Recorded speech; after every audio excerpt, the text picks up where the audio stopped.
안녕하십니까. 쇼킹부동산입니다. 정부는 부동산 매매 시장 과열과 전세난 중에서 어떤 상황을 싫어할까요? 전세난을 훨씬 더 싫어합니다. 지금 정부가 가장 싫어하는 상황이 시작이 됐습니다. 오늘 내용 정말로 중요합니다. 정부가 전세난을 싫어하는 이유는 무엇일까요? 간단합니다. 할 수 있는 것이 없기 때문이에요. 자, 매매 시장 과열은 솔직히 대응할 수 있는 방법이 많이 있습니다. 대출이나 거래, 조세 규제 등으로 수요 억제책을 활용할 수가 있어요. 이게 단기적으로 어느 정도 효과를 발휘할 수 있다는 겁니다. 하지만 전세난은요, 해결 방법이 거의 없어요. 왜 방법이 없을까요?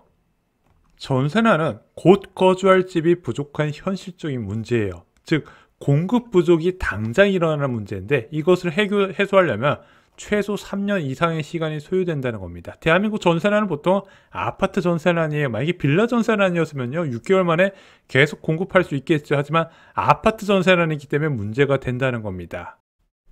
하지만 전세난은요, 비란 여론이 매매 시장 과열보다 훨씬 강합니다. 자, 매매 시장 과열은요, 매수자와 매도자 간의 선택 문제예요. 당장 정부의 규제가 나온다고 해도 당장 살려는 사람, 당장 팔려는 사람이 영향을 받는 것이지 전체 시장 참여자한테 직접적인 영향을 주지는 않는다는 겁니다. 하지만 전세 시장 과열은 달라요. 대부분의 무주택자한테 직접적인 피해가 돌아가게 된다는 거죠. 이번에 전세가 만기된 사람, 곧 만기를 앞둔 사람, 그리고 전세 계약자 모두 다 불안해질 수밖에 없다 보니까 사회적 반발이 매매 시장 과열보다 훨씬 클 수밖에 없다는 겁니다. 그럼 현재 시장 상황은 어떤가요?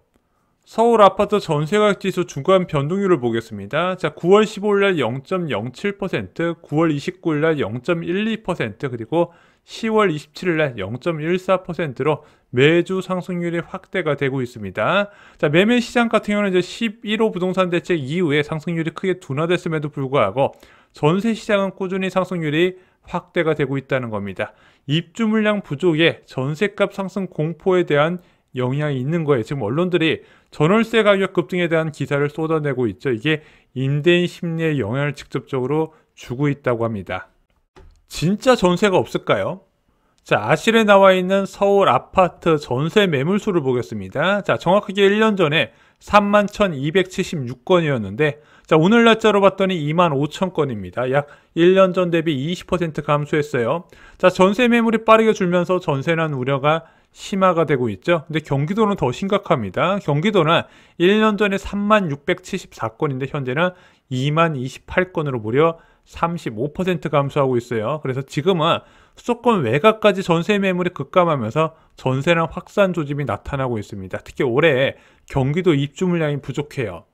이거는 진짜 예시로 보는 게 좋을 것 같습니다. 자, 신혼부부들이 많이 선호하는 수지구청역 주변의 전세시장 상황 보겠습니다. 자, 신정 1단지 주공아파트 요즘 매매 가격 많이 올라갔죠? 여기에 전세 매물은 한 건이고요. 신정 주공 9단지는 전세 매물이 4건, 현대프라임 2단지에 한 건도 없고요. 현대아파트 전세 매물 3건, 신정 3단지 극동 인강아파트 전세 매물 없고요. 신정 7단지 상농아파트 전세 매물 2건이었습니다. 지금 6개 단지에 대해서 체크를 드렸는데 전세 매물이 총 몇 건이었다? 10건이었어요.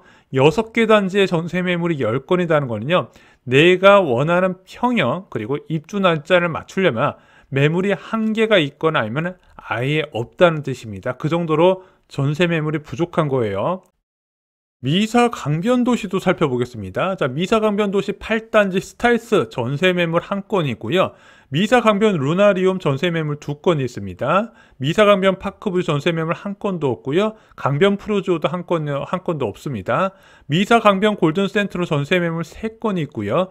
미사 강변 하우스 디더 레이크 전세 매물 한 건이 있습니다.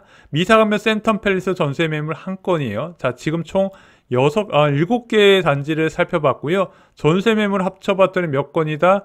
8건밖에 되지 않습니다. 지금 각 단지의 전세 매물 한 건 정도밖에 없다는 뜻이에요. 다음은 검단 신도시 아라역 주변 살펴보겠습니다. 검단 신도시는 기본적으로 전세 매물이 많아야 되는 지역이에요. 그럴 수밖에 없는 게 이 지역은 신축 공급이 계속 이뤄지고 있지 않습니까? 그래서 주기적으로 입주 물량이 계속해서 나온다는 겁니다. 게다가 검단 신도시는 투자자가 많아서 전세 매물이 꾸준히 공급될 수 있는 지역이고요. 또한 이 지역은 집주인들이 전세 놓고 다른 지역 가는 경우도 있다 보니까 전세 매물에 대해서 부족함을 느낄 수 없는 지역인데 지금 어떨까요? 자, 아라역 주변에 대장 역할을 하는 호우금 보겠습니다.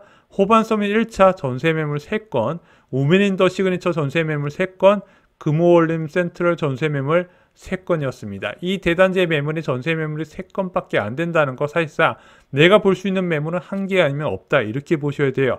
그 정도로 전세 매물이 많이 줄어든 상황입니다. 주변에 단지 봤더니 전세 매물이 대부분 한 건 아니면 2건이에요. 그래서 유승한 네들하고 프루지오 더 베뉴 제외하고는요 매물이 거의 없다시피 한 상황이 검단 신도시에서도 포착이 됐습니다. 검단 신도시의 전세 매물이 적다면요 다른 지역은 말할 필요도 없는 거예요. 경기도 매물 부족 솔직히 1년 넘게 지속이 됐습니다. 이번에 생긴 일은 아니에요. 근데 수요와 공급이 어느 정도 균형을 이루면서 전세 가격 과열로 번지지는 않았습니다. 하지만 최근 전세값이 서서히 상승 중인 걸로 나타나요. 이게 언론 보도로 심리적 불안감이 확산된 영향이 있지 않나 저는 이렇게 생각을 합니다. 그리고 집주인들 사이에서 이 3+3+3이라는 이제 법안 발의가 됐지 않았습니까? 전세 계약할 때 이런 식으로 최대 9년까지 거주를 보장한다. 솔직히 이게 소수 정당에서 발의한 거라서 통과 가능성이 거의 없음에도 불구하고 유튜버들이 이것이 막 통과될 것처럼 너도 나도 보도를 하고 사람들이 그걸 좀 믿기 시작하면서 일단 전세값을 최대한 올려봤자 이런 인식이 팽배해진 것 같습니다. 근데 전체 많은 사람들이 그렇게 내놓다 보니까 뭐 몇몇 수요자들이 그게 이게 시세값보다 거래를 했고 그것이 좀 당연하게 받아들인 것이 좀 많은 지역에서 일어나지 않나 생각도 들어요. 11호 대책 이후에 무주택자는 혼란에 빠졌습니다. 일단은 매매 매물이 급감을 했어요. 자, 왜냐면 이제 토지거래 허가구역으로 지정되면서 새끼 매물도 빠졌고요. 또한 대출 제한으로 갈아타기 매물도 줄어들다 보니까 매물 자체가 줄어드니까 집주인들이 매물 적네 나는 좀 비싸게 받아야지 호가를 껑충 뛰어 올려버렸다는 거죠. 그래서 호가와 실거래가 격차가 나는 단지들이 굉장히 많이 있습니다. 그래서 오히려 실거래가 수준으로 호가가 되어 있는 단지 보면 싸다는 느낌이 들 정도예요. 자, 그래서 이건 아니다 싶어서 전세를 알아보다가 전세값 상승에 충격을 받으면서 무주택자들이 혼란에 빠진 겁니다. 매수도 전세도 어려운 진퇴양난 상황이라는 거죠. 문제는 이제 시작이라는 점입니다. 여전히 시장에서는 기준금리 인하 기대감이 남아있다고 봐요. 물론 당장은 한국 부동산은 통계가 과열로 나타나기 때문에 한국은행에서 금리 인하를 하지 않겠지만요. 시간이 지나면 통계는 다시 정상으로 돌아올 것이고 통계에 의존하는 통화정책 결정자들의 특성상 다시 금리 인하에 나설 가능성이 높아요. 그래서 지금은 한두 차례 더 낮아질 것으로 예상이 되는데 기준금리 인하를 하게 되면 아시다시피 예금금리도 낮아지게 되고요. 또한 많은 전세 공급자들이 반전세나 월세를 선호하게 됩니다. 그래서 전세 공급이 줄어들어요. 두 번째는 입주 물량 부족 지속입니다. 올해는 양반이었어요. 서울, 경기, 인천에서 14만 5천호가 공급됐는데 내년에는 11만 1천호 그리고 2027년에는 10만 5천호로 공급이 크게 줄어듭니다. 참고로 2025년도요. 2024년에 비해서 입주 물량이 많이 부족했던 해예요. 이재명 정부가 대응 가능한 시나리오가 무엇이 있을까요? 전세난에 크게 네 가지를 생각할 수 있을 것 같습니다. 첫 번째는 매입 임대주택 확대입니다. 자, 오피스텔이나 빌라 같이 건축기간에 오래 걸리지 않는 비아파트를 중심으로 공급을 크게 늘리는 거예요. 그래서 매입 임대주택, 그래서 정부가 매입을 하고 임대주택을 놓는 정책이죠. 그래서 비아파트 공급으로 최대한 시간을 벌어보자는 정책을 꺼내들 가능성이 있습니다. 자, 두 번째는 전세대출 한도 조정이에요. 얘가 전세라는 대책의 단골 메뉴입니다. 자, 많은 무주택자분들이 왜 이 전세대출 제도를 도입해서 전세 가격을 올리고 매매 가격을 끌어올리냐 이렇게 말씀하시는데 얘가 과거에 박근혜 정부하고 이명박 정부 때 만들어진 겁니다. 그때 왜 만들었냐? 그때도 전세난이 심각했거든요. 말씀드렸죠. 정부 그 입장에서는 전세난이 생길 때 딱히 해결할 방법이 없다고 그 해결 방안 중 하나가 올라간 전세값만큼 대출을 해줄게 저리로 그래서 전세대출이 이 당시에 보편화가 된 겁니다. 그래서 보통은 전세난이 나타나면요 전세대출 한도 조정은 같이 따라오는 게 일반적이라고 생각을 해요. 하지만 과거와 다르게 지금은 전세대출에 대한 좀 거부감이 좀 많은 정치권에서도 있는 상황이라서 어떻게 조정될지는 봐야 될 것 같습니다.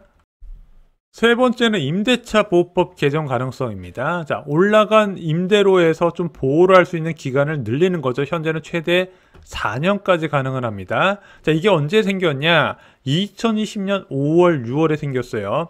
자, 기준금리가 코로나19 과정에서 0.5%가 됐고, 이때 예금금리도 크게 낮아지다 보니까 전세 공급 감소 그리고 전세 수요 폭등으로 이어나면서 한두 달 만에 전세 가격이 수억씩 급등을 하게 됩니다. 그러자 정부에서 꺼내든 카드가 2년으로 보장되어 있던 임대차 보호법 기간을 계약갱신 청구권을 통해서 최대 4년 동안 늘리는 방안이 임대차 사업법의 핵심이었죠. 만약에 전세난이 다시 심각해질 경우에 이런 카드 추가로 더 늘릴 수 있는 방안도 정치권에서 논의를 할 가능성이 있다고 봐요.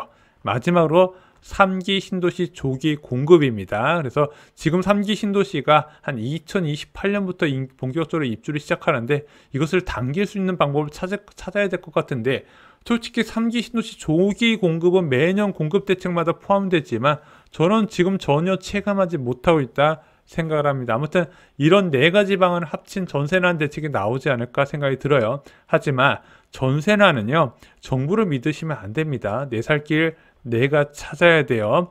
전세난이 일어나고 나서 뒤늦게 내 집 마련에 나서면 늦는다 말씀을 드렸죠. 아직 전세난 시작 안 했습니다. 내년과 내후년에 시작될 가능성이 높다는 거죠. 그 전에 여러분들이 어떤 방안을 할 수 있을지 좀 나서셨으면 좋겠습니다.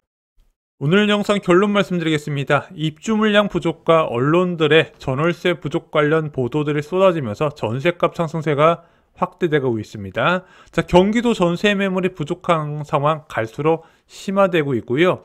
전세난은 이제 시작할 가능성이 높다 말씀드렸습니다. 하지만 이 전세난이 닥쳤을 때 정부의 대응 카드는 굉장히 제한적이라 소개를 드렸고요. 마지막으로 전세난이 현실화되고 내 집 마련에 나서면 굉장히 늦다는 거 잊지 마셨으면 좋겠습니다.